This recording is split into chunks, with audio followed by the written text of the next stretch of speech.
A sharp, tearing pain was the first thing to greet me. It shot up from my legs, a bolt of pure agony that ripped through the thick fog in my mind. The smell that followed was just as sharp, and aseptic, a smell so sterile it was sickening, both strange and horrifyingly familiar. I fought to open my eyes, but all I could see was a blurry, spinning white ceiling. A hospital, the word echoed in my head, and with it, the memory of what happened hours before came flooding back like a tidal wave. Today was my 5th wedding anniversary with Ethan. He had planned a special surprise. He'd said, a dinner at a restaurant overlooking Central Park. I had been so excited, my heart fluttering as I drove to meet him. But then, somewhere near Mount Sinai Hospital, it happened. A dump truck, roaring like a wild beast, came out of nowhere. It aimed straight for my side of the car.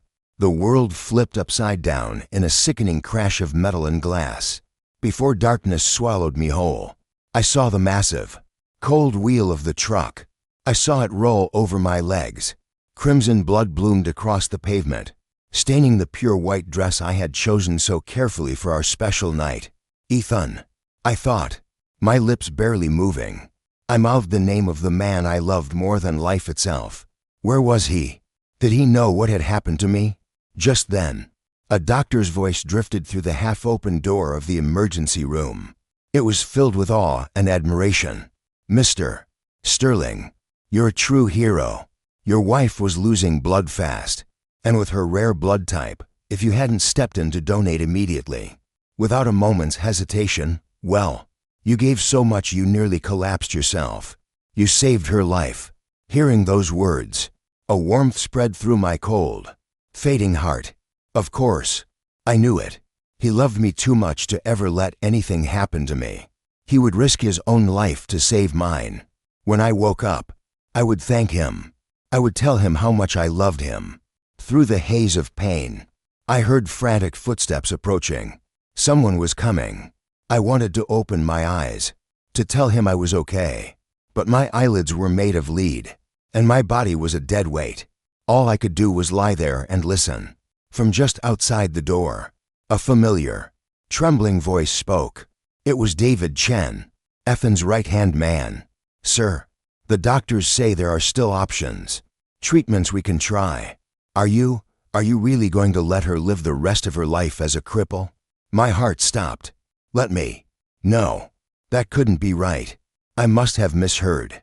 But the voice that answered was my husband's. It was cold, devoid of any emotion, as calm as if he were discussing a business deal.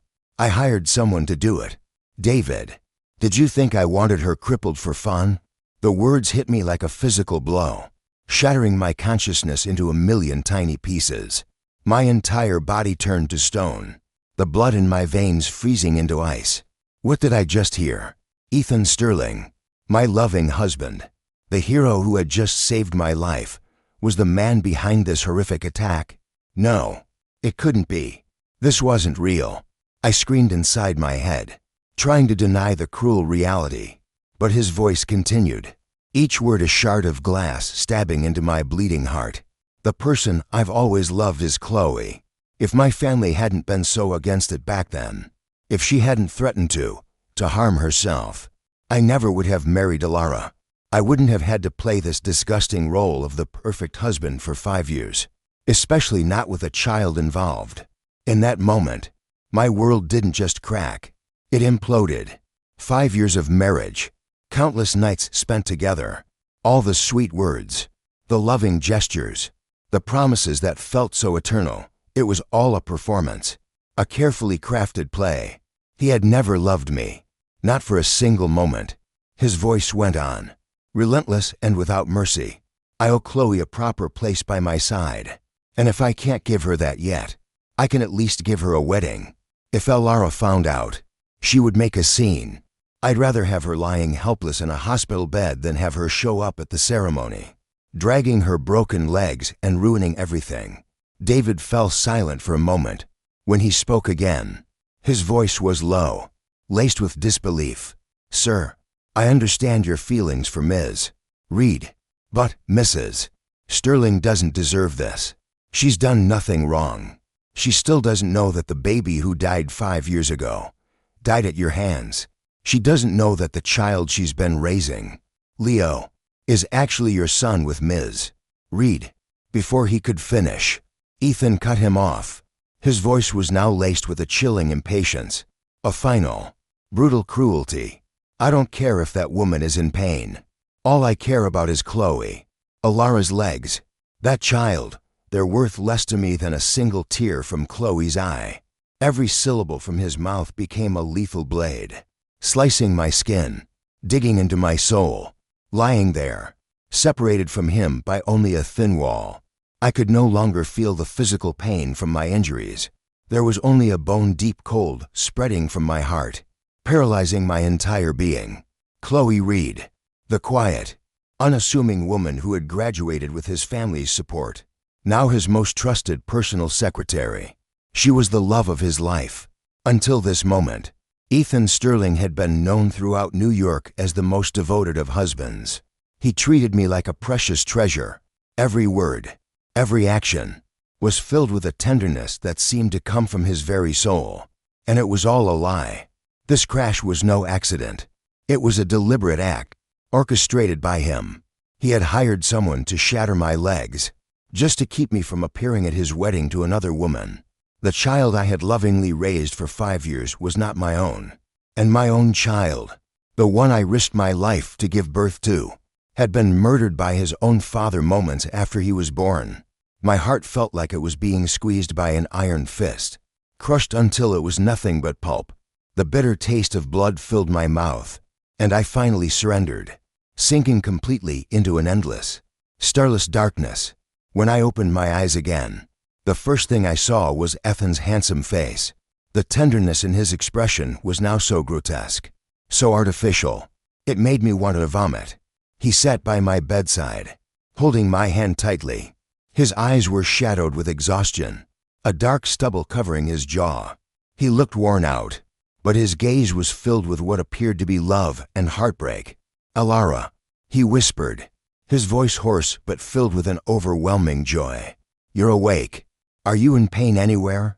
The doctor said your legs, you might not be able to walk again." He paused, his eyes filling with a look of profound agony. "But don't worry, I'll fix it. I'll search the ends of the earth to find the best doctors. And if they can't be fixed, then I will be your legs for the rest of your life." His words were so moving, so full of devotion, they could make anyone weep. And I started to laugh, a silent, broken laugh. Tears streamed endlessly down my face, soaking my pale cheeks. But I couldn't stop. "You're a brilliant actor, Ethan Sterling. How did you do it? How did you maintain this perfect performance for 5 years without a single slip?" Seeing my silent tears, he assumed I was grieving for my legs. He quickly pulled me into his arms, his large, warm hand gently patting my back. "It's okay," he soothed. "Don't be scared. I'm here. You don't have to worry about anything. You are my entire world. My entire world. With one hand, you kill my child. With the other, you hire a man to cripple me. And then you have the audacity to tell me that I am your entire world." A wave of nausea rose in my throat. I swallowed it down with my tears, leaning quietly against his chest, letting him continue his act.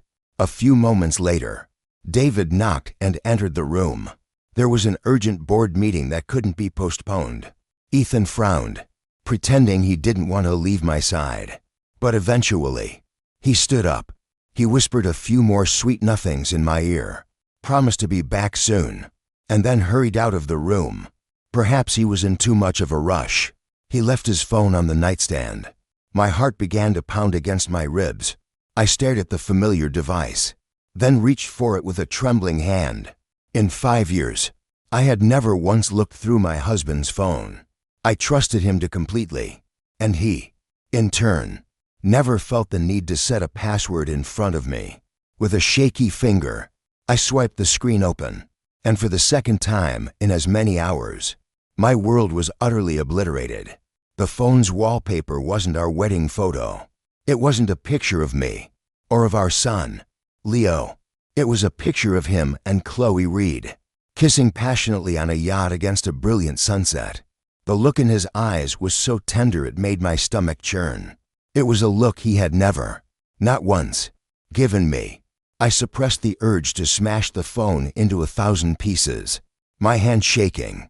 I opened the photo gallery. There was only one album, titled My Life. Inside were thousands upon thousands of candid photos of Chloe. Chloe eating, Chloe sleeping, Chloe reading a book, Chloe laughing with her colleagues. Every single moment of her life, preciously saved and catalogued. A memory surfaced from the past.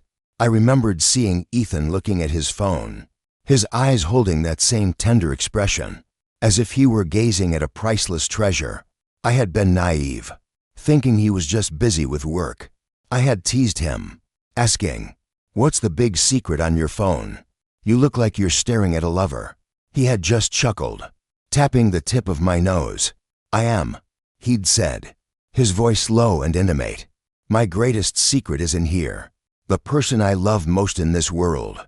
I had blushed, assuming he was talking about me. I was too shy to ask further, afraid of the overwhelmingly sweet answer I expected to hear. But now, I realized it was the only truth he had ever told me. The person in his phone wasn't me. His greatest secret, the person he loved most, was Chloe Reed. A hidden love he had cherished for years. Tears I could no longer control dripped onto the screen. I clutched my chest, struggling to breathe, as if an invisible hand were strangling my heart. Every beat felt like it was bleeding. "Ethan, if you loved her so much, why did you have to destroy my life? I could have handled you loving someone else. I could have accepted you not loving me. But you chose the cruelest way. You trampled on me. You killed my child. You destroyed my body, all to protect your twisted, dirty love." I don't know how long I sat there, paralyzed. When I finally came to my senses, my heart was as cold and dead as ash. There was no more pain, no more despair. There was only a searing, all-consuming hatred. I would not let them win. I had to live. I had to survive. And I had to make those two despicable human beings pay a terrible price for every single thing they had done. After Ethan left, the silence in that sterile hospital room was as heavy as a tomb. I sat motionless on the bed. His phone lay in the corner where I'd thrown it. Its screen shattered, just like my heart. I didn't cry anymore. The tears, along with the last vestiges of love and hope I had, seemed to have dried up completely. All that remained was a hollow, cold void inside my chest. And from that void, hatred began to grow. I had to leave this place, this city, this disgusting man and the elaborate, false life he had constructed around me. With a trembling hand, I picked up my own phone. My fingers dialed a number I knew by heart, one etched deep into my soul. The call connected almost instantly. On the other end, I heard the warm, worried voice of my mother. "Elara, honey, are you all right? We heard about the accident. Your father and I were just about to book a flight to New York. Are you badly hurt? Is Ethan taking good care of you?" Hearing her voice, the strong walls I had painstakingly built around my heart crumbled in an instant. I bit my lip hard to keep from sobbing, but my voice still cracked with emotion. "Mom, I'm okay. It's just what? Tell us. Sweetheart, you're scaring us to death." My father's anxious voice cut in. I took a deep breath, fighting for composure. I couldn't tell them the whole truth. My parents were getting older. They wouldn't be able to handle the shock, the knowledge that their daughter had been deceived for 5 years, crippled by her own husband, and that their first grandchild had been murdered. The thought alone was enough to break them. "Mom, Dad, I'm divorcing Ethan." My voice was quiet but firm. Every word was infused with an unshakable resolve. A long silence stretched across the line. Finally, my father spoke, his voice filled with confusion. Did you to have a fight? Why the sudden talk of divorce? Did Ethan do something to hurt you?" "No. It's complicated. I can't explain it over the phone," I said, struggling to keep my voice steady. "I'm coming home. To Geneva. I'll explain everything then. But please, from now on, don't say a word of this to Ethan. Don't even tell him we spoke. I'll handle all the paperwork here, and then I'm coming home to you." My parents, though their hearts were breaking with worry, knew their daughter. I had always been strong-willed, determined. Seeing that my mind was made up, they didn't ask any more questions. They just promised, their voices thick with emotion, "We'll be waiting for you. Sweetheart, whatever happens, we're always here for you. Just don't let yourself break." Hanging up the phone, I felt as if a heavy weight had been lifted from my shoulders. With my parents' support, I found the strength I needed to face what was coming. The next day, while Ethan was busy with meetings, I called a wheelchair-accessible taxi and went to the New York City clerk's office alone. 5 years ago, I had walked into this building holding his hand, my face beaming with hope and happiness. Today, I was alone on a cold wheelchair. With a dead heart, I wheeled myself to the records counter and handed the clerk the ornate marriage certificate I had kept safely in a box. "I'd like to file for divorce." The clerk took the document, checked her system, and then frowned, looking at me with a mixture of confusion and pity. "Ma'am, this certificate is a forgery." What did you say?" I couldn't believe my ears. The clerk explained patiently, her voice gentle. "We have no record of a marriage between you and an Ethan Sterling in our system. The official seal on this document is incorrect. Ma'am, if you don't wish to be married, you can simply leave. You don't need to go to the trouble of faking official documents." It took me a few seconds to process her words, and then a laugh bubbled up from my chest. I laughed so hard my whole body shook, until tears were streaming down my face once more. A fake marriage certificate. He couldn't even grant me the dignity of a legal, official status. For the past 5 years, I had lived as the enviable Mrs. Sterling, the wife of the CEO of Sterling Industries. It turns out, it was all just a grand comedy. I wasn't even his legal wife. It was hilarious, but at the same time, it was a relief. If the marriage never legally existed, my escape would be that much easier. I wouldn't have to waste a single ounce of energy going through a divorce with a monster who never even considered me his wife. I placed the forged certificate back in my bag and wiped my tears away. My face was a blank mask, devoid of any emotion. I wheeled myself out of the clerk's office and took another taxi, this time straight to the Swiss consulate. "I need to arrange a long-term residency visa," I told the official, my voice unnervingly calm. The process, they told me, would take 7 days. 7 days. In just 7 days, I could leave this hell. For the next 7 days, I would have to live under the same roof as the man who had pushed me into the abyss. I would have to smile, to act, to pretend I knew nothing. For the Alara I was now, that wasn't difficult. After all, he was just an actor, too. During my recovery, Ethan put his mask of the devoted, caring husband back on. He brought me my favorite pastries, feeding them to me himself. Every day, he would push my wheelchair for a walk in the mansion's garden. Every few steps, he'd ask, "Are you cold? Does your leg hurt?" To any outsider, I was the luckiest woman alive, married to a man every woman dreamed of. But only I knew it was all a performance, a terrifyingly convincing performance. On the day I was discharged, Ethan drove me home himself.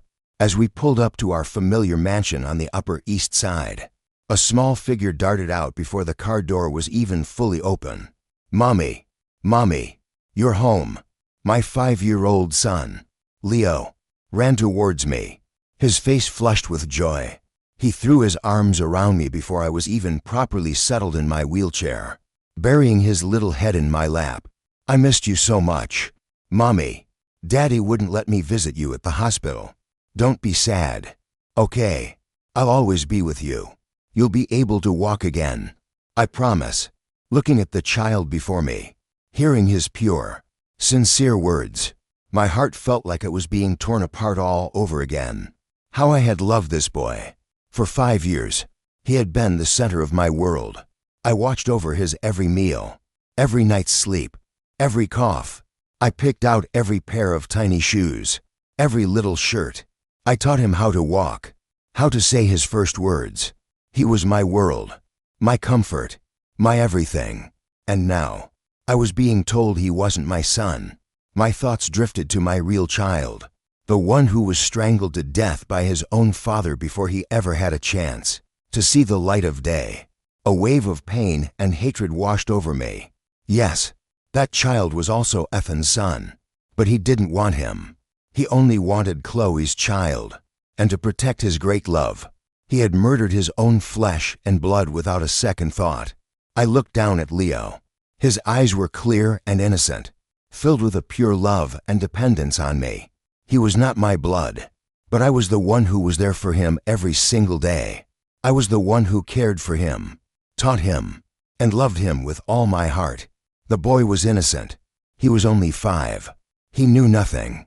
All the sin belonged to that despicable man and woman.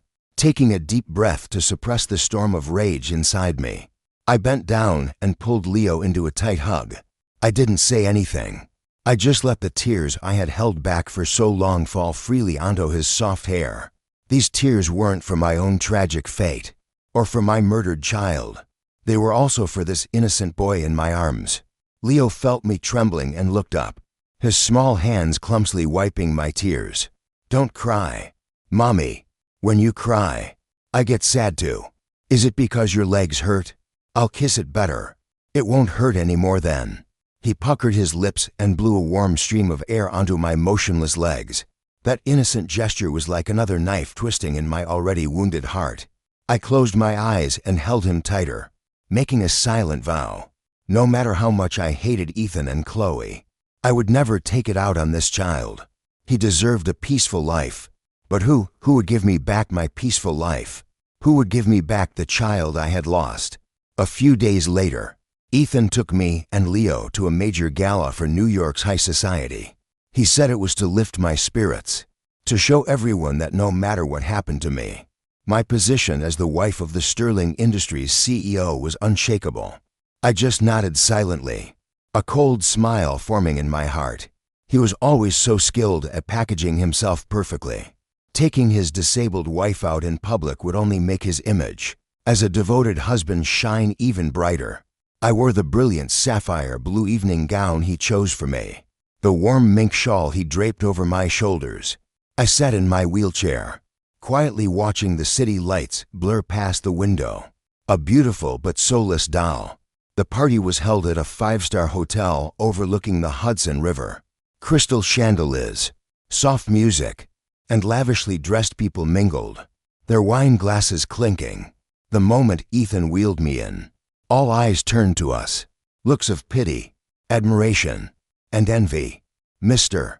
Sterling is such a wonderful man, to still love and care for his wife after what happened. She's so lucky. You'd have to have saved a country in a past life to find a husband like that." The murmurs reached my ears, but they caused no ripples in the placid lake of my heart. Lucky. If this was luck, I would gladly give it to any of the women who envied me right now. As expected, in a corner of the ballroom, I saw a familiar figure, Chloe Reed. Tonight, she wasn't in her usual stiff secretary's uniform, but in a form-fitting black mermaid dress. Her hair was elegantly waved, her makeup exquisite. She looked less like a secretary and more like a socialite. I knew why she was here. Under the guise of being his personal assistant, Chloe had always accompanied Ethan to parties, big and small. Before, I had never suspected a thing. I had even prepared birthday gifts for her myself and had Ethan deliver them. Looking back now, I realized how pathetic I had been. I had liked Chloe's gentle, vulnerable demeanor. I thought she was a poor woman who needed protection. It turned out the poorest, most pitiful one was me. I was lost in thought when Ethan wheeled me right in front of Chloe. Their eyes met for a fleeting second, but it was long enough for me to read the unmistakable affection between them. "Chloe, could you look after my wife for a moment?" Ethan said in a natural tone, as if giving a normal work instruction. "I need to go say hello to some partners." He was leaving his wife in the care of his mistress. Could anything be more disgusting? Chloe maintained her usual gentle expression. She bent slightly and asked me softly, "Mrs. Sterling, is there anything you'd like to drink? I can get it for you." Just looking at her hypocritical face made my stomach clench. I said nothing, simply shook my head and turned my gaze away, completely ignoring her presence. My silence clearly irritated Chloe, but she hid it well, her eyes welling up with fake tears as if she'd been wronged.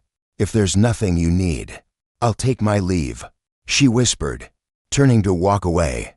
She had only taken a few steps when she suddenly let out a sharp scream and fell to the floor. Her body tumbled right onto a massive, multi-tiered cake in the center of the hall. The cake stand had a sharp metal decoration, and unluckily, Chloe's head hit it hard. Blood immediately spurted out, staining the white marble floor red. Her scream echoed through the entire hall. Across the room, Ethan's face changed color instantly. He abandoned the partners he was talking to and ran towards Chloe like a man possessed.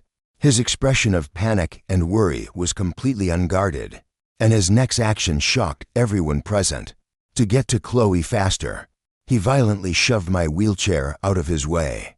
"Move," he spat. A single, ice-cold word. Before I could react, my body and the wheelchair were sent flying, crashing onto the hard, cold floor. My back hit the ground hard. My limbs splayed awkwardly. My head spun. The hall fell deathly silent.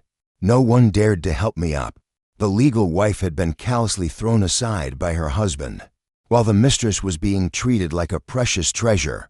It was only after seeing me lying motionless on the floor, blood trickling from a cut on my forehead, that Ethan seemed to snap back to his senses. He must have realized his actions were too obvious. He rushed over, helped me back into the wheelchair, his voice a mixture of panic and shallow regret. "I'm sorry. I didn't mean to. I didn't see you there. Chloe is hurt badly.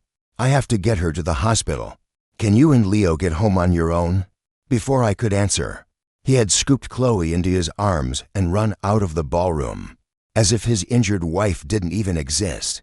The guests gradually departed, leaving an empty ballroom filled with a cold, awkward silence.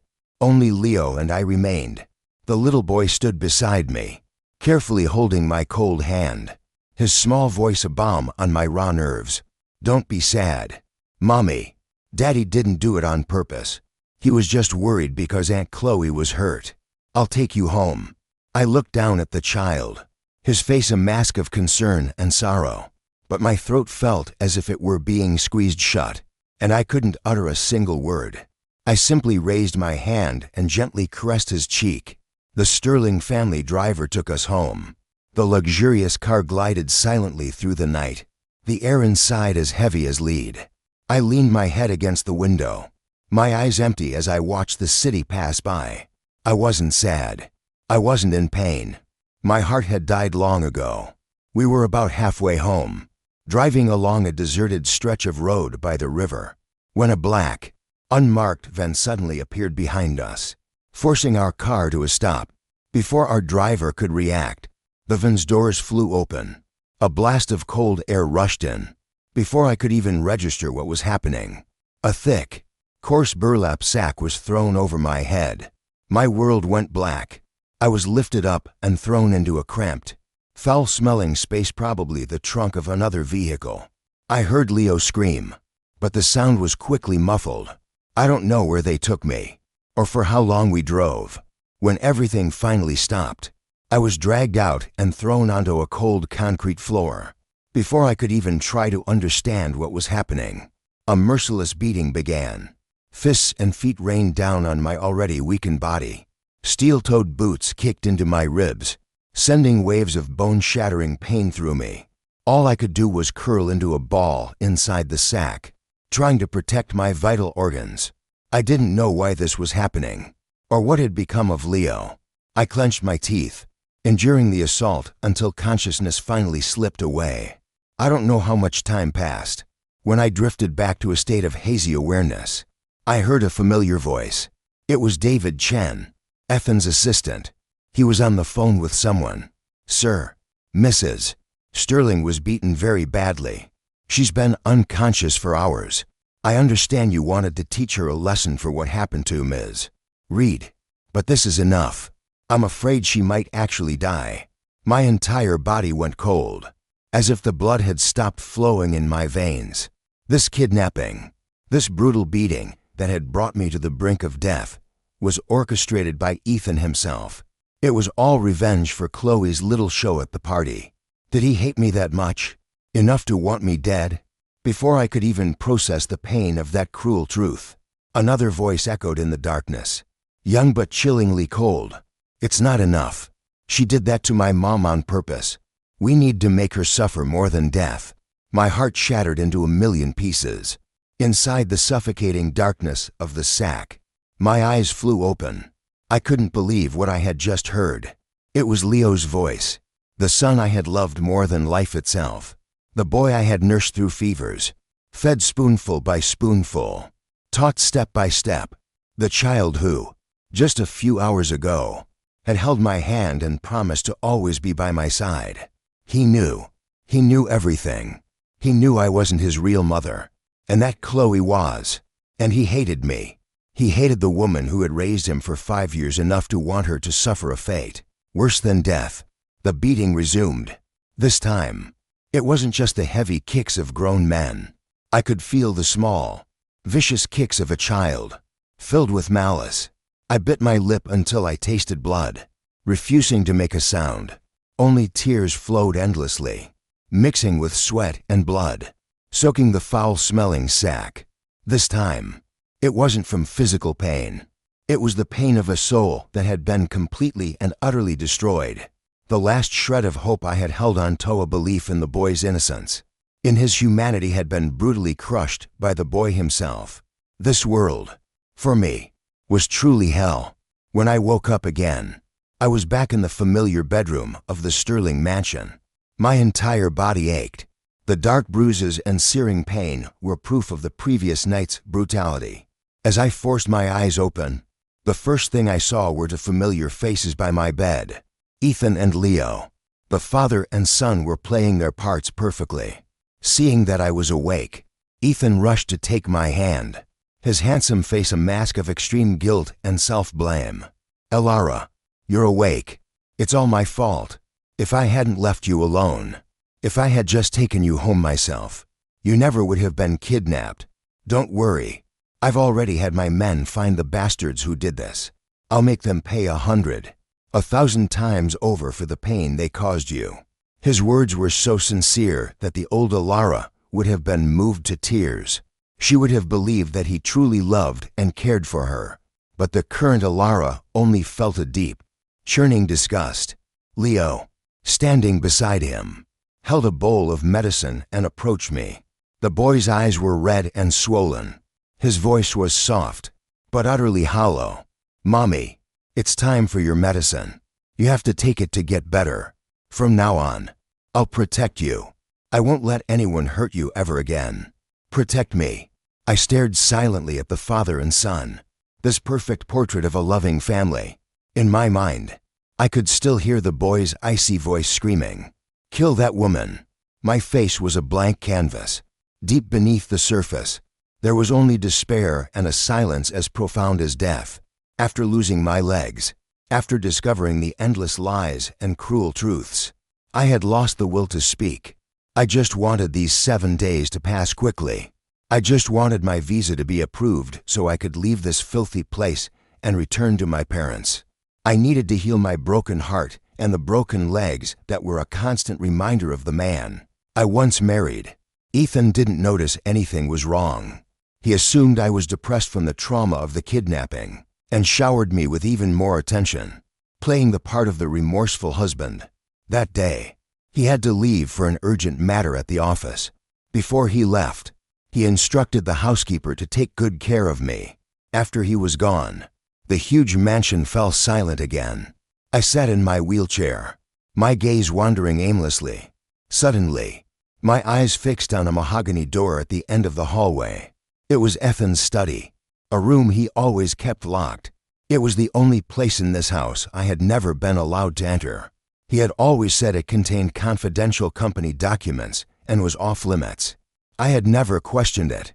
But now, a dark premonition whispered to me that the real secrets hidden in that room were far more terrifying than anything I already knew. As if drawn by an invisible force, I wheeled myself towards the door. It was locked. I remembered seeing him once take a key from inside a decorative ceramic vase in the corner of the hall. My hand trembled as I reached inside. My fingers brushed against cold metal. A key. As I inserted it into the lock, my hands shook uncontrollably. Click. The door opened. The moment I entered, I froze. The blood in my veins turned to ice, and the air was sucked from my lungs. This wasn't a study.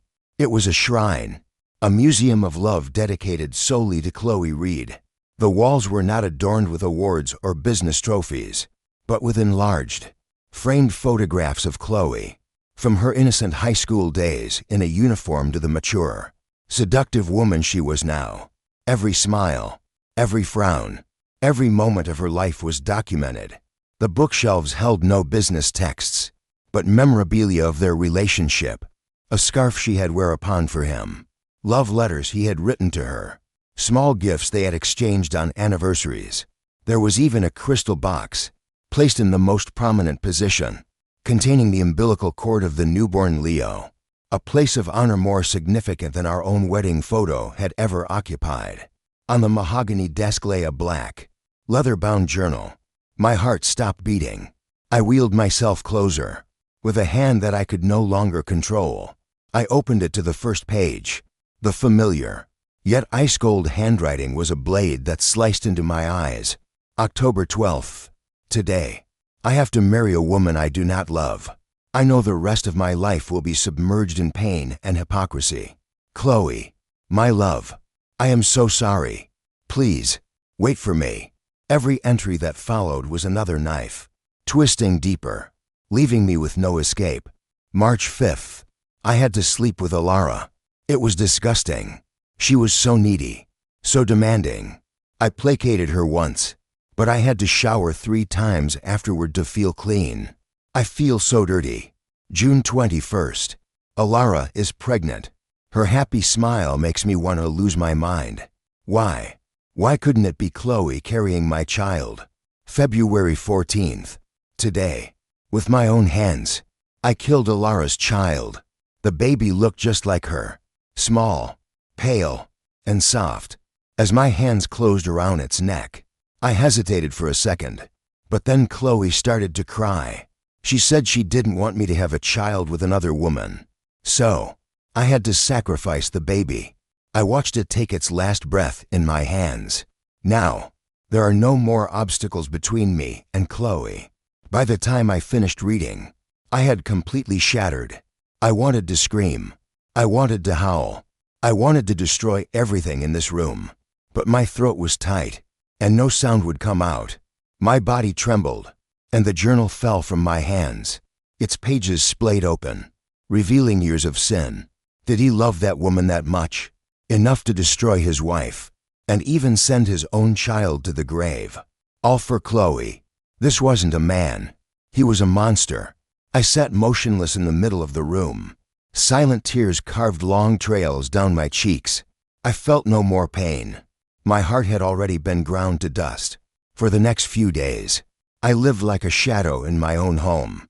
I barely ate, barely spoke, and interacted with no one. Ethan, oblivious, thought I was still suffering from the aftermath of the kidnapping. In fact, he showed even more concern and care for me.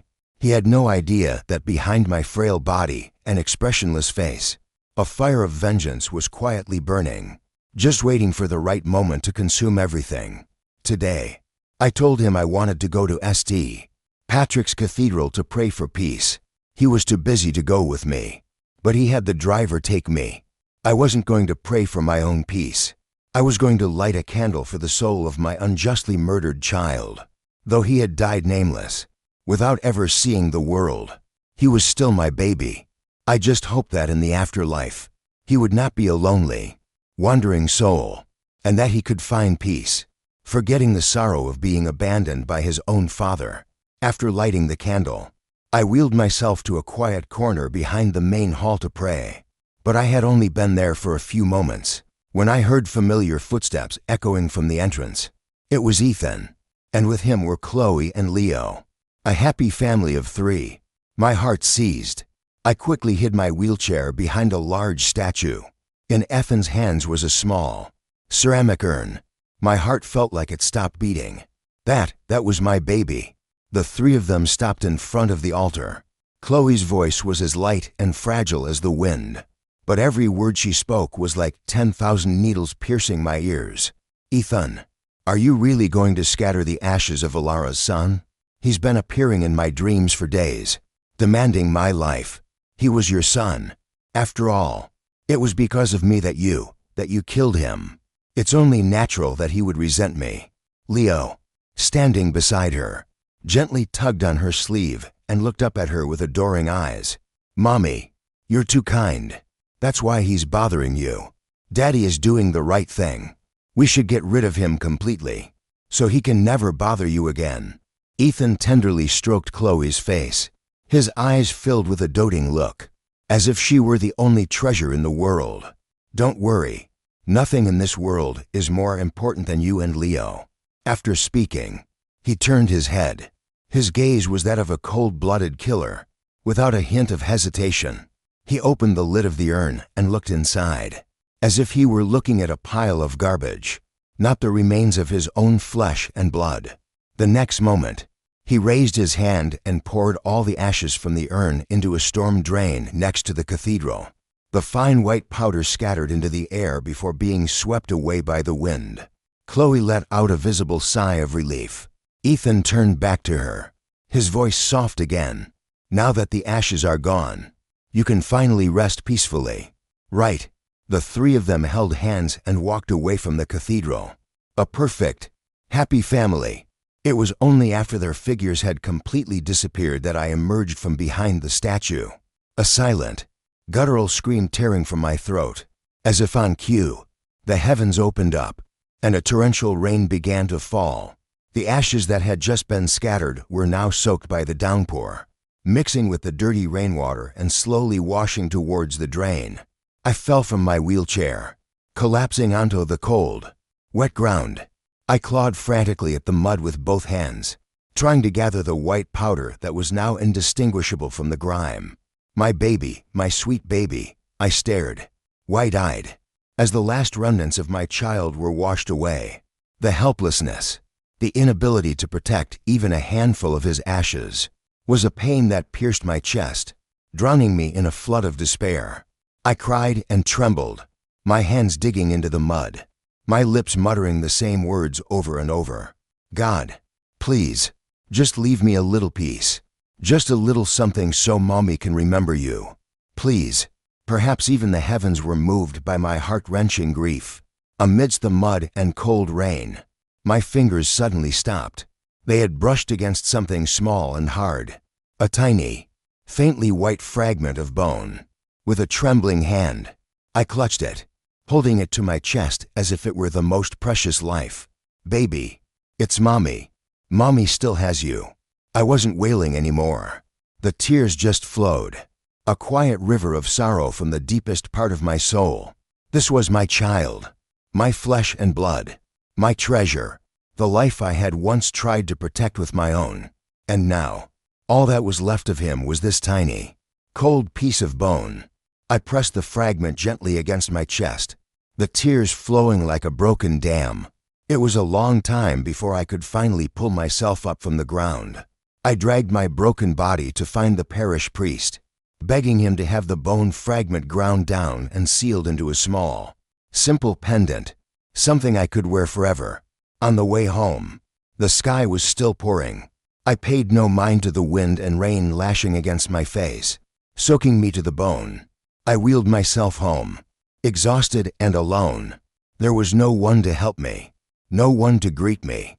The small pendant rested quietly against my chest, like a tiny soul that had finally found its sanctuary, anchoring itself to my shattered heart. I stroked it gently, repeating the same words over and over, as if comforting my child and myself. Don't be afraid. Don't be afraid.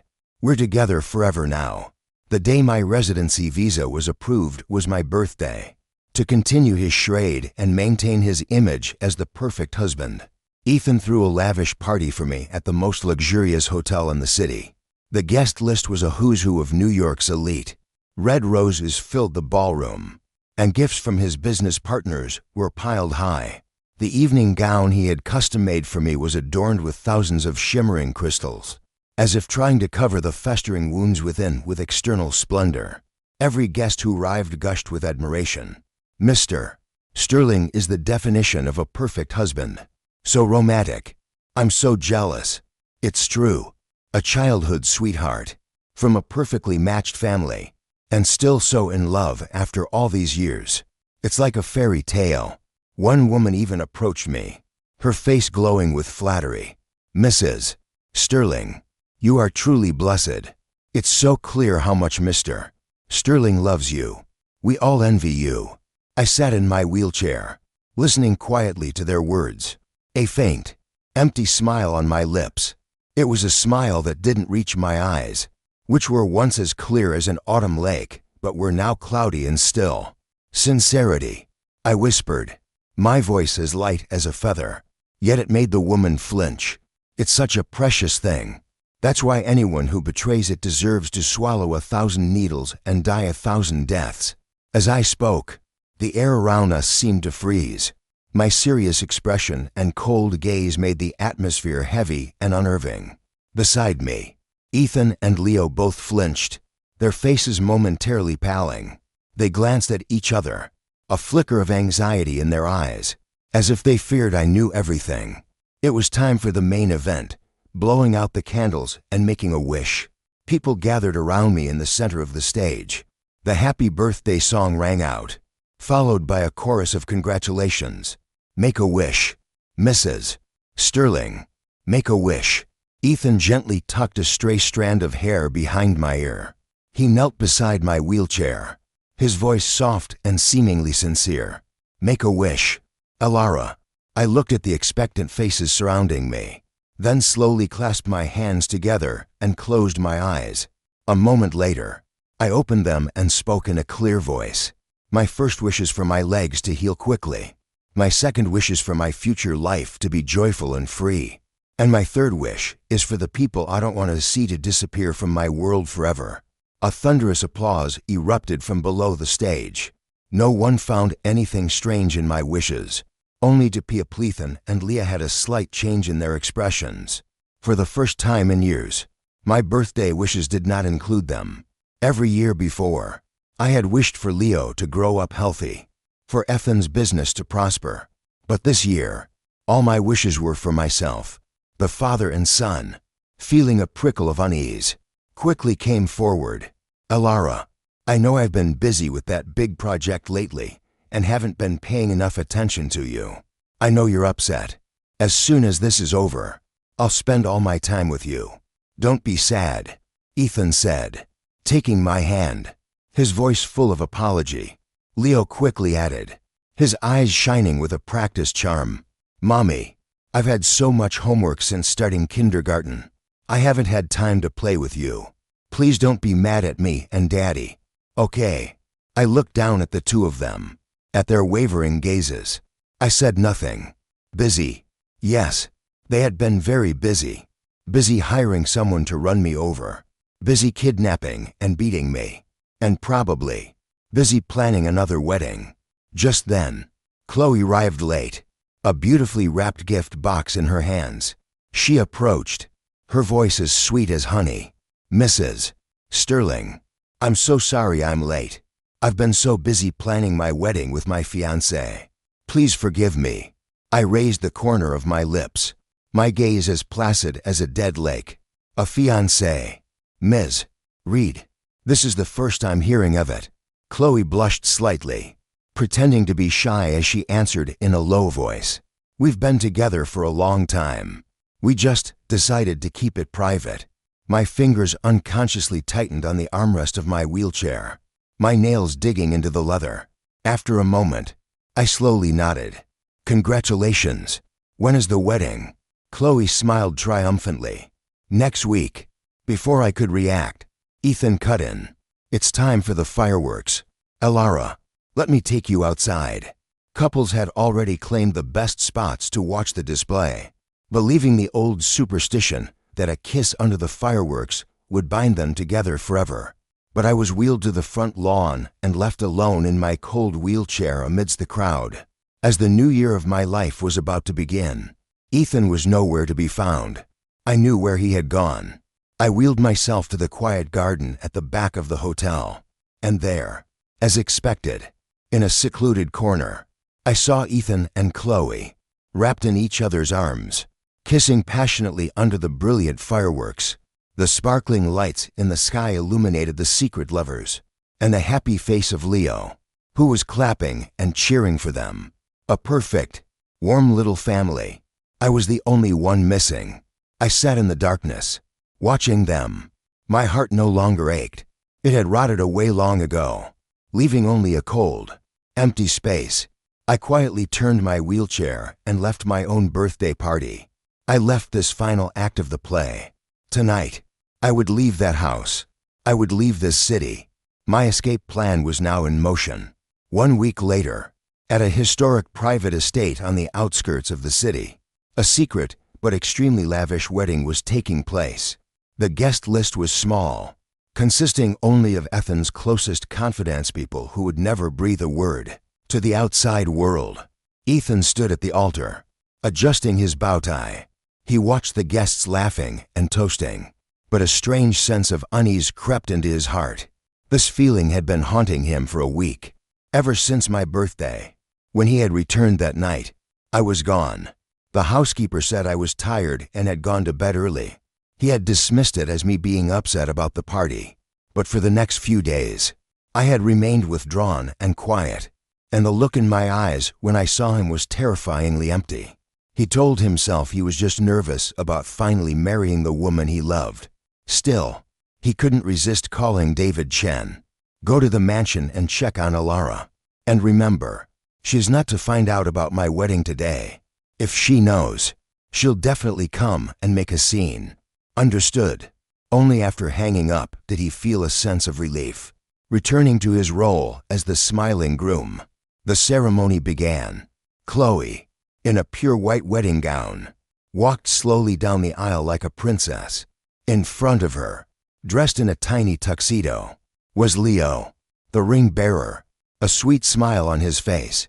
Ethan's heart pounded as he watched the woman he loved approach. The day had finally come. He could finally give her the position she deserved. He bent down, ready to place the sparkling diamond ring on her finger. Just then, his phone vibrated loudly in his tuxedo pocket. He frowned, about to turn it off, but seeing that the call was from David, a sense of foreboding made him answer with irritation. "What is it?" David's voice on the other end was frantic and broken, mixed with the sound of wind. "Sir, it's a disaster. Mrs. Sterling, she found out everything. She packed all her things and left the house. We just got a report. The flight she took to Paris, it encountered severe turbulence. It crashed into the ocean. There are no survivors." "Sir," thunder roared in Ethan's head. His entire body froze like a statue. The wedding ring in his hand slipped, clattering onto the marble floor. She knew, but why didn't she say anything? Why didn't she confront me? Or cry? Or make a scene? She just left. No, it couldn't be.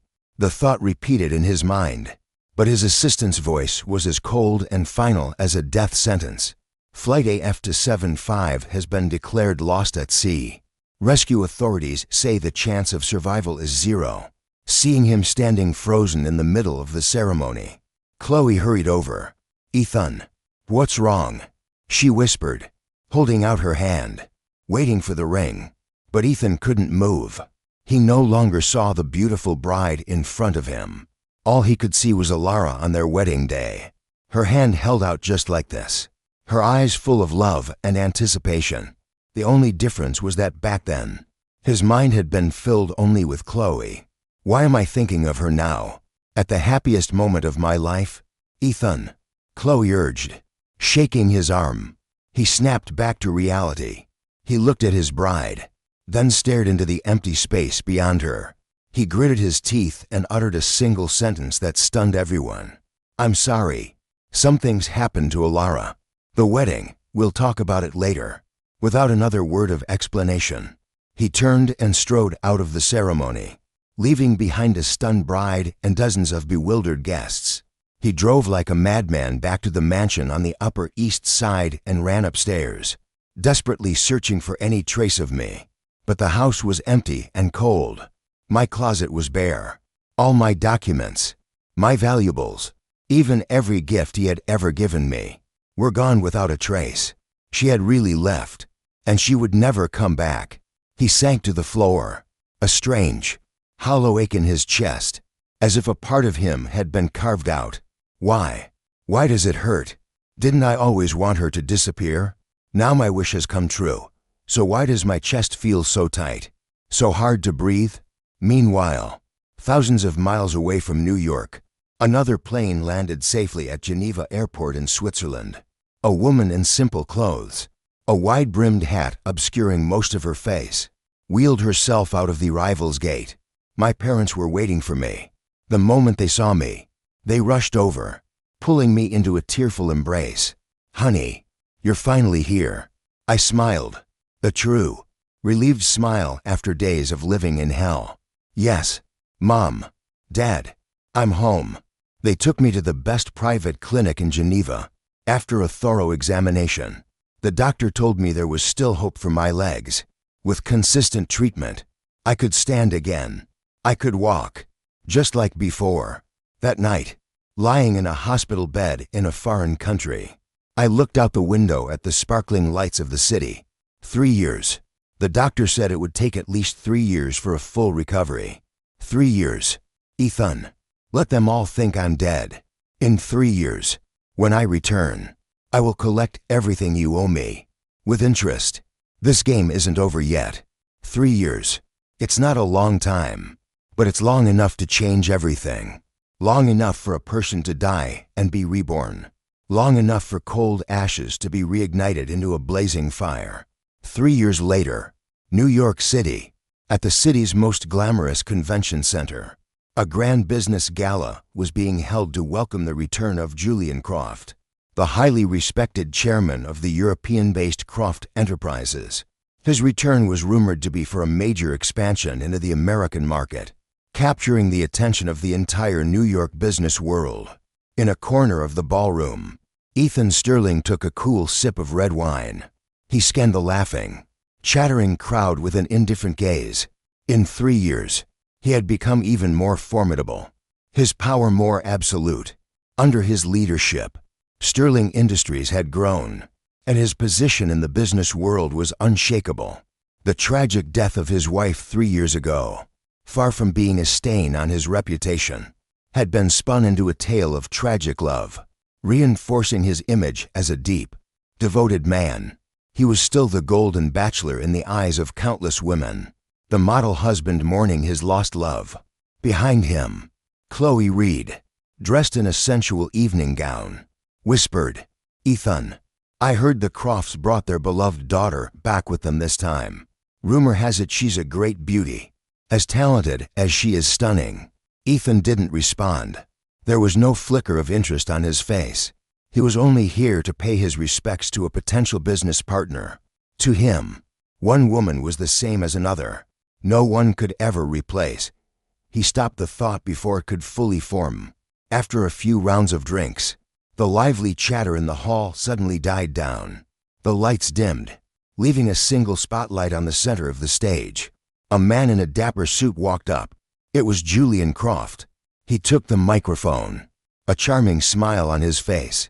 "Thank you all for joining my family to celebrate tonight," he said, his voice low and smooth.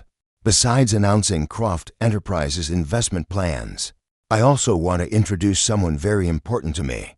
He paused, his gaze turning to the side of the stage with a look of love and pride. "Please welcome my sister, Serafina Croft." A ripple of curious applause went through the audience. Everyone knew Julian Croft had a sister who had grown up in Europe, but no one had ever actually seen her. Under the glittering lights, an elegant, breathtaking figure slowly emerged. The moment she appeared, the entire ballroom held its breath. Time seemed to stop. She wore a simple, pure white silk dress that radiated an aura of ethereal grace. Her long black hair was casually tied back, revealing a slender, swan-like neck and a face of devastating beauty.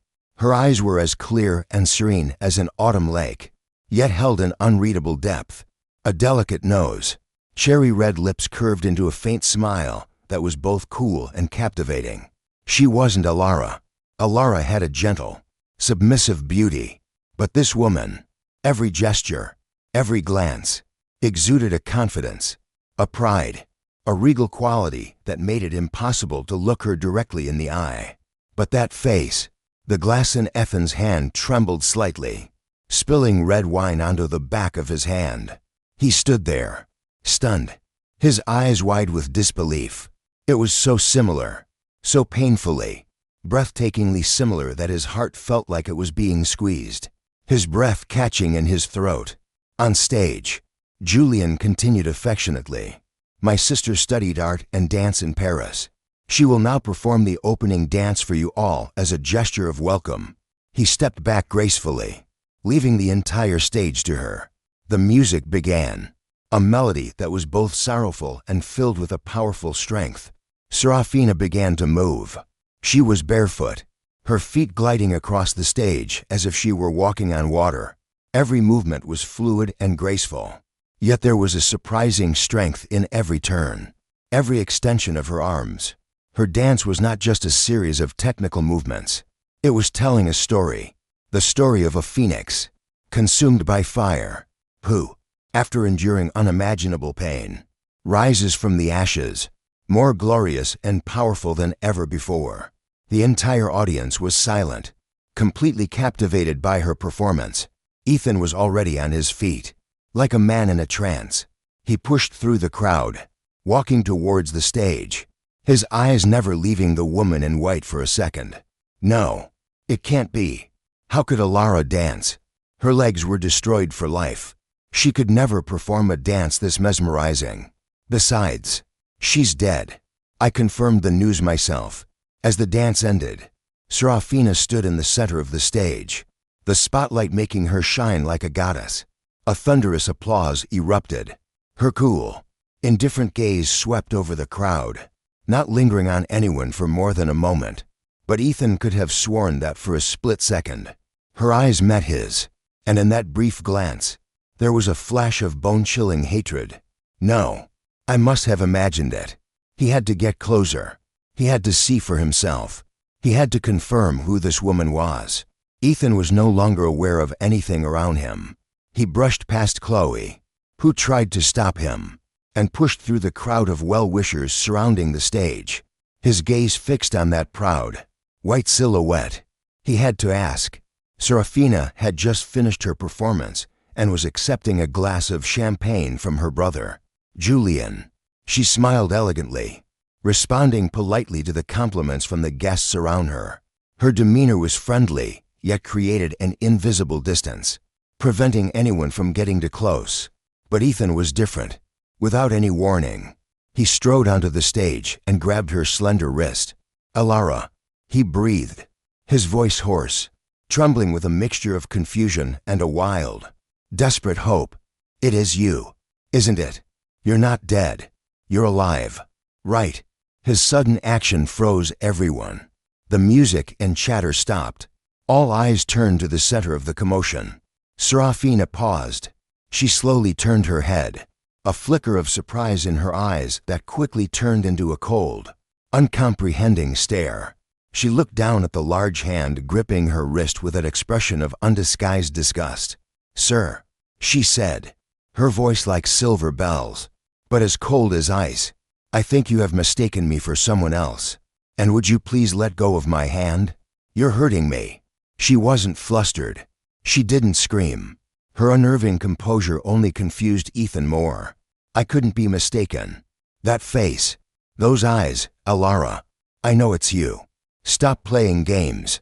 He was almost shouting now, his reason completely overwhelmed by emotion. "I was wrong. It was all my fault. I'll get on my knees and apologize if you want. Just please tell me you're alive." Just as the situation was about to spiral out of control, Julian quickly stepped in, placing himself between Ethan and his sister. He used a firm but polite pressure to remove Ethan's hand from Serafina's wrist. "Mr. Sterling, I believe you've had too much to drink," Julian said, his voice still courteous but his eyes filled with displeasure. "This is my sister, Serafina Croft. She grew up in France, and this is her first time in New York. Perhaps her resemblance to your late wife has caused you to become emotional." His words were like a bucket of cold water poured over Ethan's head. The murmurs from the crowd started to reach his ears. It makes sense. That Miss Croft really does look a lot like his late wife. But their aura is completely different. The former Mrs. Sterling was gentle and quiet. This woman is so proud and cold. Most importantly, I heard his wife couldn't dance. And after that accident, she was paralyzed. No matter how similar they look, they can't be the same person. Hearing this, Ethan finally regained a shred of his composure. He looked at the woman before him again. That was right. She could walk. She could even dance. But Alara, her legs were completely destroyed. He stood there for a moment, dazed, then let go of her hand and took a step back. "I'm sorry," he said. His voice choked. I was mistaken. I'm truly sorry. Miss Croft. My apologies. Mr. Croft." Serafina rubbed her wrist, which now had a red mark on it. She didn't look angry. She just gave him a faint smile. A smile that didn't reach her eyes. "It's quite all right." She looked up, her gaze meeting his flustered one directly. Her voice was soft, but every word was a needle pricking his guilty conscience. "From your reaction just now, Mr. Sterling, you must have loved your late wife very much. To lose your composure over a mere resemblance, that must have been a very deep love. I'm truly envious." Her words sounded like a compliment, an expression of understanding. But to Ethan, they felt like an invisible slap across the face. They reminded him of the devoted husband image he had so carefully crafted, an image that was now the source of his current torment. He was speechless, managing only an awkward smile. Serafina didn't give him a chance to say anything else. She turned gracefully to greet another guest who was waiting to congratulate her, treating Ethan as if he were nothing but air. That absolute disregard, more than any accusation, made him feel a profound sense of unease. Ethan stood frozen, watching her proud back. He still couldn't believe it. How could there be two people in the world who looked so identical? Or was there a secret he didn't know? He had to find out. Whether that woman was Alara or not, he had to know the truth. A maddening obsession, a curiosity stronger than any emotion he had ever felt before, began to take root in his heart. After the commotion on stage, Ethan returned to his table, his mind completely elsewhere. He picked up his wine glass but didn't drink, his eyes still tracking the white silhouette as she moved elegantly through the crowd. Beside him, Chloe, her face dark with anger, tried to say something, but he didn't hear a word.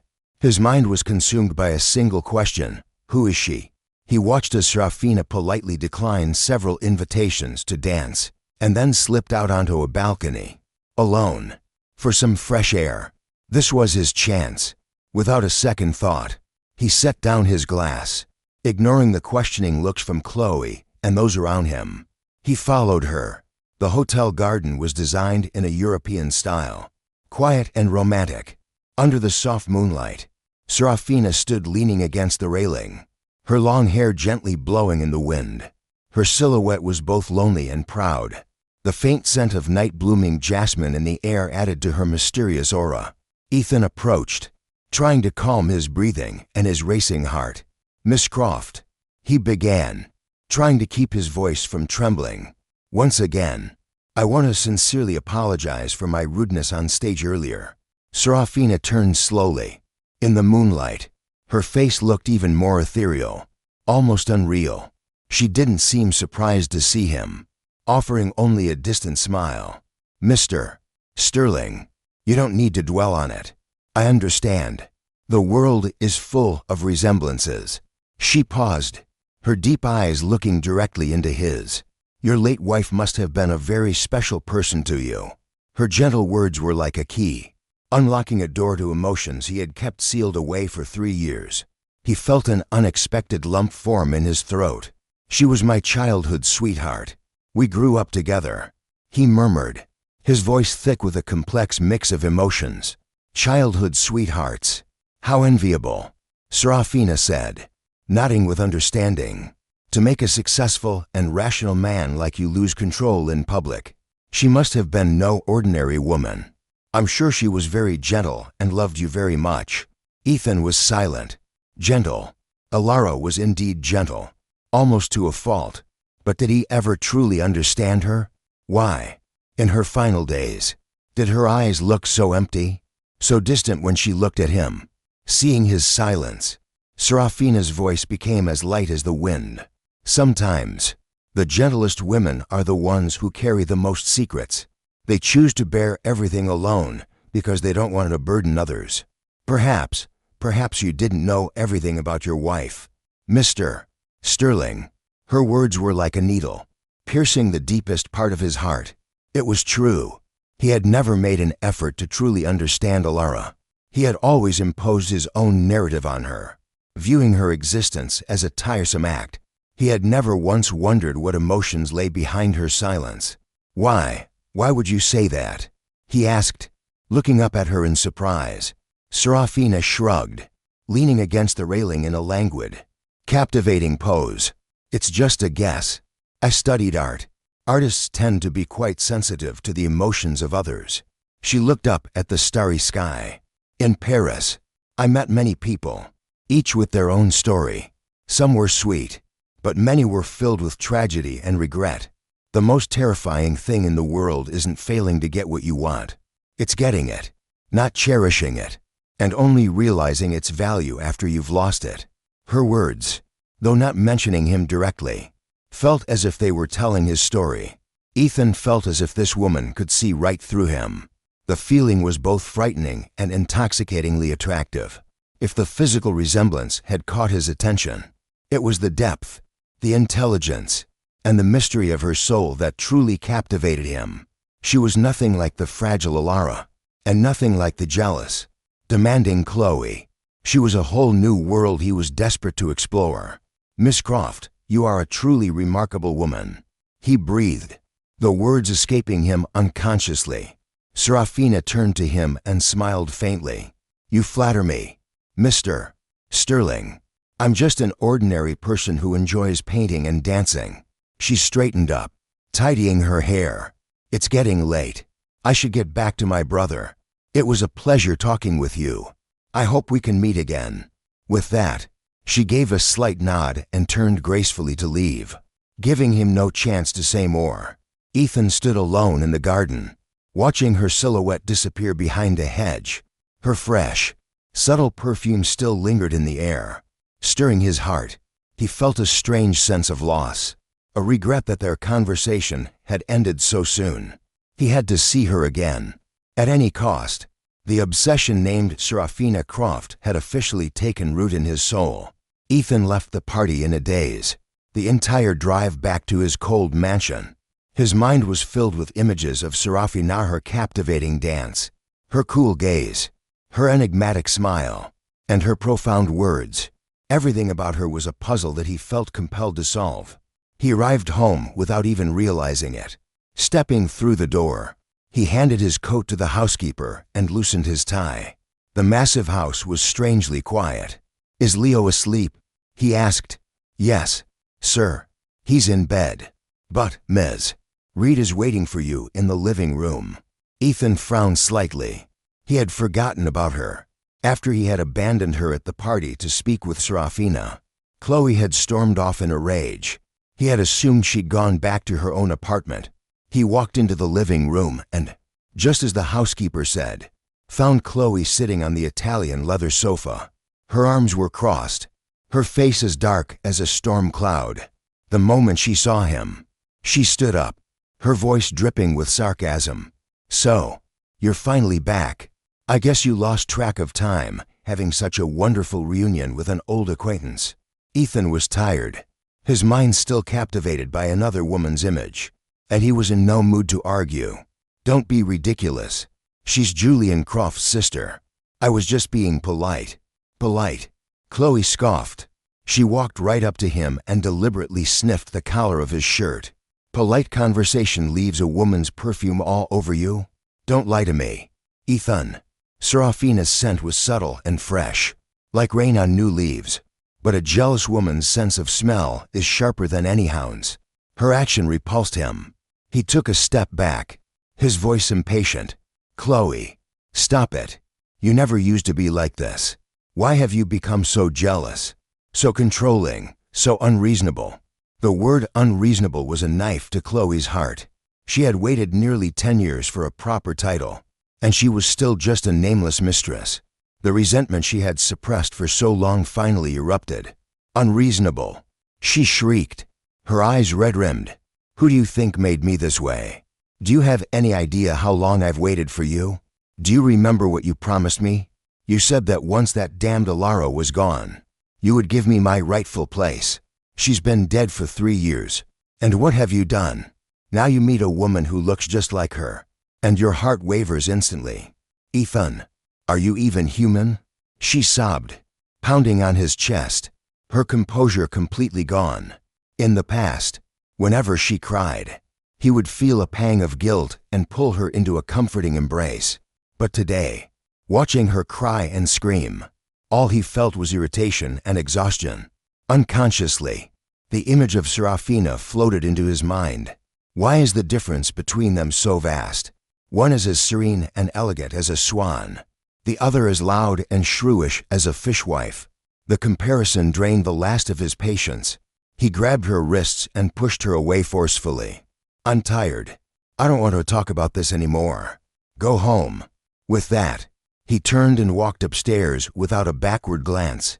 Chloe stood frozen in the middle of the vast, cold living room, watching his retreating back with tears streaming down her face.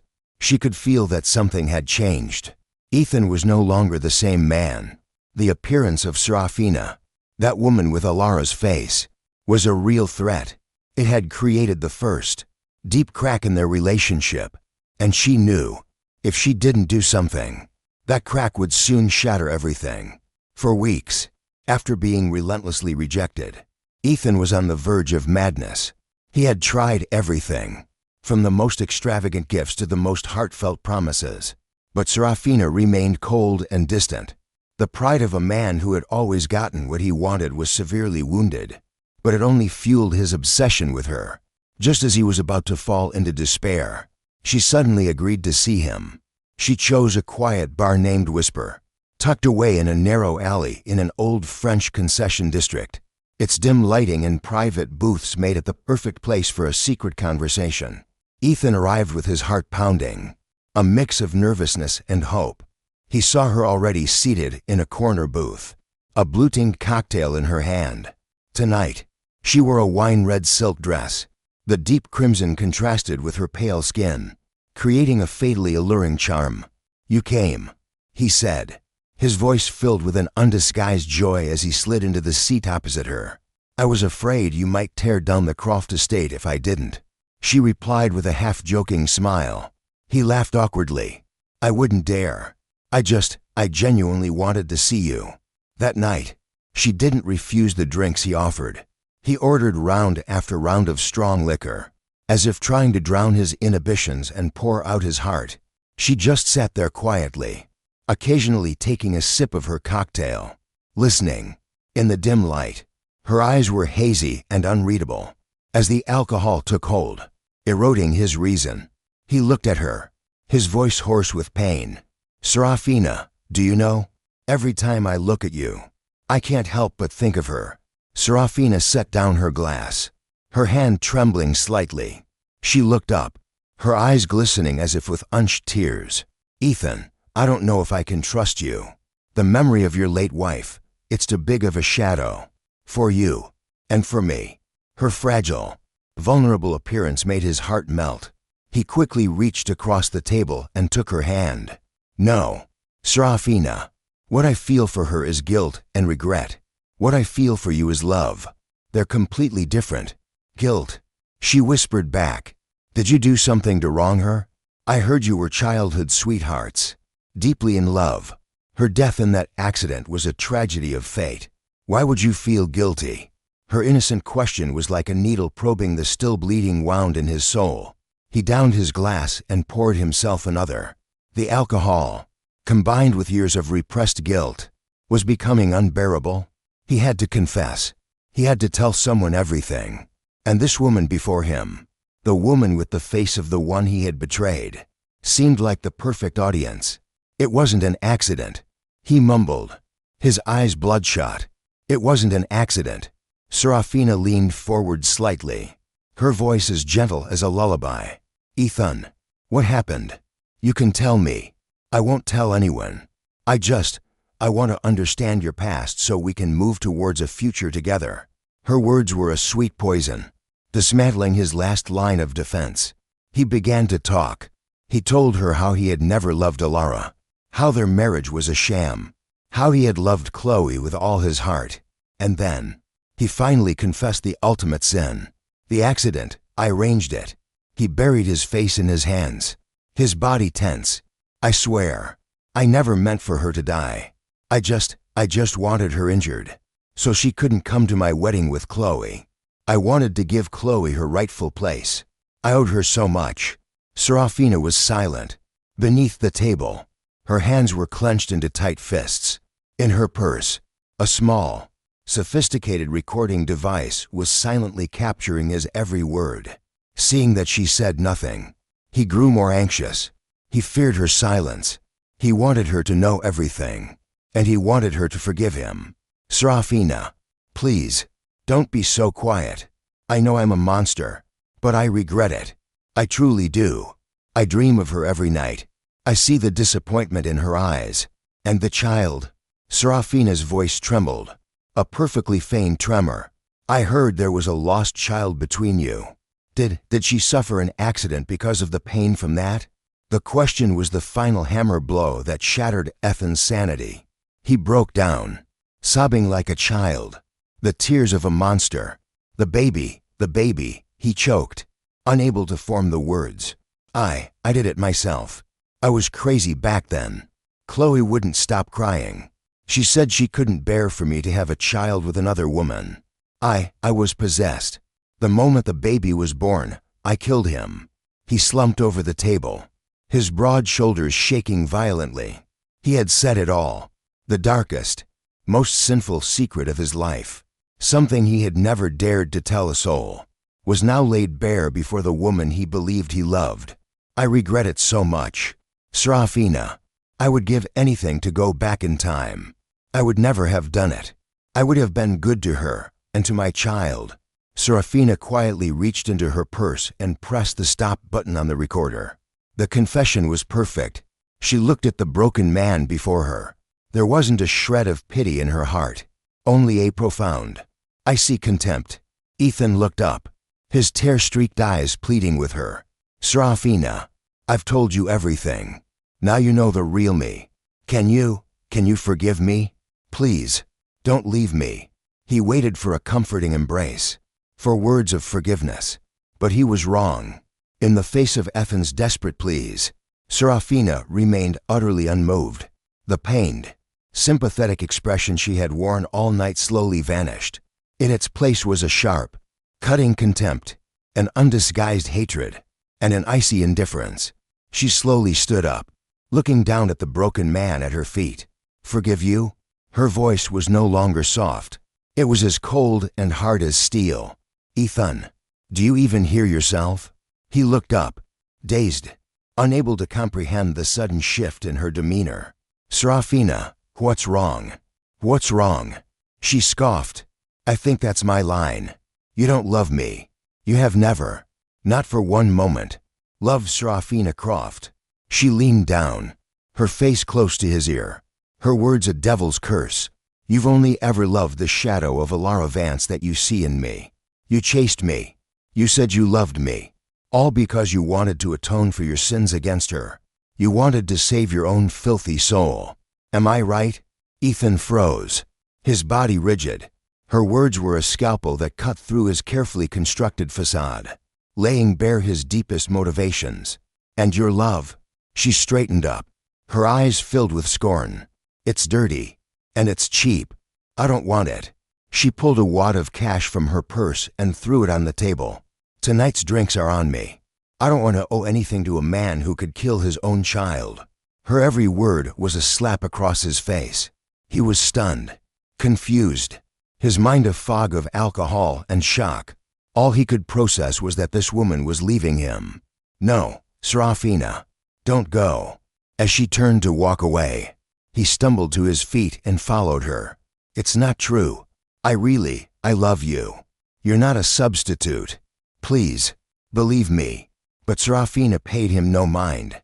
She walked quickly out of the alley and onto the busy main street. Across the road, a familiar black car was waiting. Ethan, drunk and desperate, wasn't thinking. All he knew was that he had to stop her. He followed her like a shadow, right into the middle of the road. "Serafina, wait," he yelled, reaching out a desperate hand.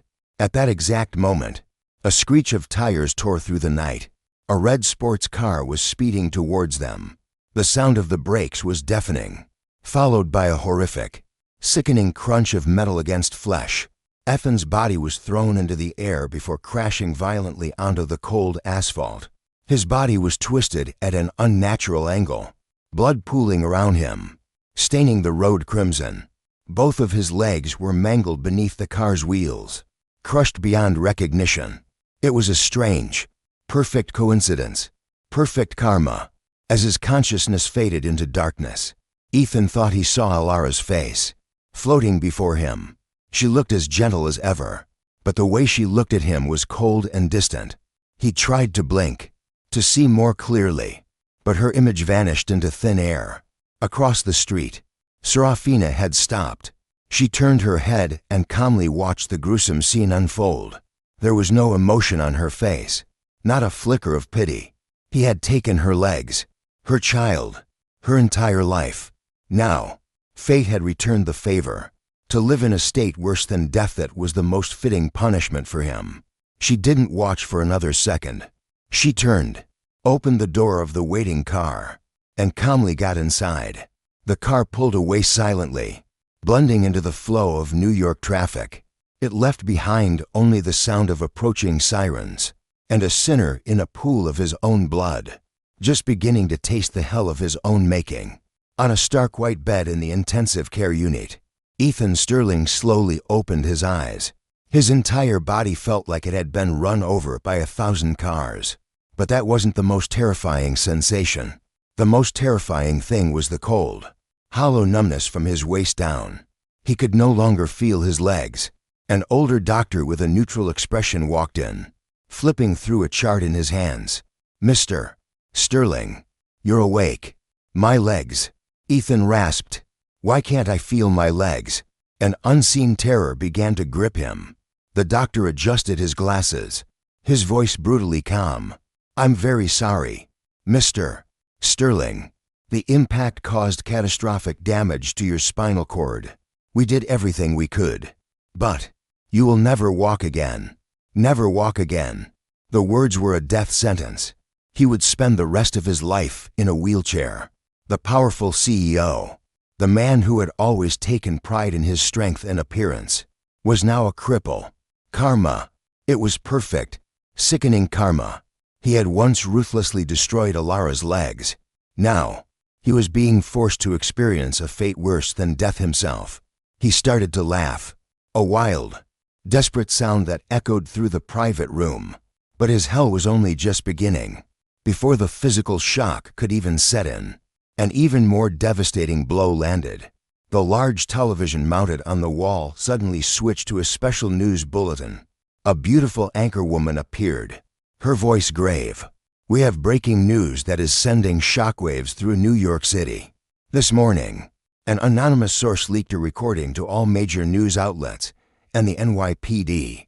ALLEGEDLY containing a confession from Sterling Industries CEO, Ethan Sterling.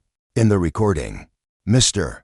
Sterling admits to orchestrating the hit-and-run accident that led to the death of his wife, Alara Vance. 3 years ago. Even more shockingly, he confesses to the brutal murder of his own newborn child. A segment of the recording played on the television. His own broken, agonized voice filled the room, clearly confessing every horrific sin. I killed Alara's child with my own hands. The accident. I arranged it. Photos of him, Alara, and Chloe flashed across the screen. The narrative of the grieving, devoted husband was instantly shattered. In the eyes of the world, he was now a monster in human skin. A cold-blooded, psychopathic killer. Live comments from viewers scrolled across the bottom of the screen. Unbelievable. He's worse than an animal. The loving husband was all an act. This is terrifying. A man like that deserves the death penalty. I knew there was something strange about his wife's death. They need to reopen the case. On the stock exchange, the ticker for Sterling Industries turned blood red, plummeting into a freefall. Billions of dollars were wiped out in minutes. His phone began ringing off the hook calls from board members, from major partners. Their voices were no longer filled with respect, but with fury and disgust. An emergency board meeting was convened. The result was inevitable. He was removed from all positions at Sterling Industries, cast out of the empire he had spent his life building. He had lost everything: his company, his reputation, his money, and his health. The door to his hospital room opened, and 2 uniformed police officers walked in, their faces grim. Ethan Sterling, we're with the NYPD. Based on the evidence we've received, you are under official investigation for conspiracy to commit murder and first-degree murder. As of this moment, you are under arrest.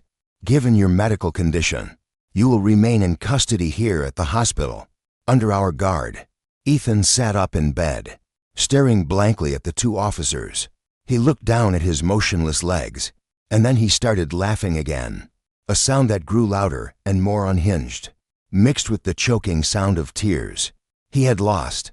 He had been utterly and completely defeated by the woman he had treated like trash. He fumbled for his phone, frantically dialing Serafina's number. But all he heard was a cold, automated voice. The number you have dialed is no longer in service. She had delivered the final, fatal blow and then vanished, as if she had never existed at all. That night, Ethan lay in the cold hospital room under police watch. He could hear 2 nurses whispering in the hallway during their night shift. They say it's divine retribution. Hurt his wife, killed his kid. Now he's a cripple and going to prison for life. Guess there really is a God. But isn't it weird? That Serafina Croft woman, the one who brought him down, she's completely disappeared too. I heard she looked exactly like his dead wife. What if it was his wife's ghost, possessing someone to get her revenge? SHH, be quiet. You'll get us in trouble. Their footsteps and whispers faded away. Ethan lay there, staring at the blank white ceiling. The ghost's revenge. Maybe it was. Human or ghost. She had won. She had condemned him to live out the rest of his days in hell. A hell far more terrible than death. On a flight from New York to Paris, high above the clouds, outside the window, the blue sky stretched on endlessly above a sea of fluffy white clouds. The brilliant golden sunlight streamed through the window, softly illuminating the serene face of the woman sitting there. Serafinano. Elra was quietly looking at the view, her expression peaceful. 3 years of hatred, of living in the shadows, of meticulous planning for revenge. It was finally over. The fire in her heart had been extinguished, leaving only a clear, calm sky. Around her neck, she still wore the pendant containing the tiny fragment of her child's bone. But it was no longer a reminder of hatred. It was a sacred memento, a quiet comfort. Baby, Mommy has avenged you. You can rest in peace now. In the seat beside her, Julian Croft quietly handed her a glass of orange juice. He had been her steadfast companion throughout this arduous journey, part brother, part friend, part silent partner in crime. It's all over in New York, he said, breaking the silence. Just got word. Ethan will likely get a life sentence for his crimes. Sterling Industries is on the brink of bankruptcy. Alara nodded slightly, her gaze still fixed on the distant horizon. The price for his sins, she said, her voice calm. There was no triumph in it, only the tranquility of a person who has finally laid down a heavy burden. You played the game masterfully, Julian said, looking at her with admiration. Without getting a single drop of blood on your hands. That car crash, was it really a coincidence? Alara turned to him, a small smile playing on her lips. The driver was the notoriously reckless son of a billionaire, a man who held a grudge against Ethan over a business deal gone sour. I just happened to provide him with Ethan's location that night. The rest was up to fate. Julian smiled back. This woman was brilliant, resolute, and worthy of all his respect. So, you're truly free now. What's the first thing you're going to do when we get back to Geneva? He asked. Alara took a deep breath, as if inhaling the clean air of the heavens. She smiled, a genuine, radiant smile for the first time in years. The sky is high, the world is wide, and there are so many things I want to do. But first, when this plane lands, I'm going to have a very long sleep. Julian watched her smile, his own gaze softening. He no longer called her Serafina. Well, Alara, he said, half joking, half serious, after you wake up, would you accept an invitation to dinner from me? Alara let out a light, happy laugh. She didn't answer right away. She just pulled up a thin blanket, leaned her head against the seat, and closed her eyes. Let's see after I wake up. Julian watched her beautiful, sleeping face, his heart filled with warmth. He knew the answer didn't matter anymore. What mattered was that the storm had passed, and the sky was clear again. Outside the window, the sun was still shining brightly. A new life, a new journey, a clear and hopeful future was waiting for her. Just ahead, everything was just beginning.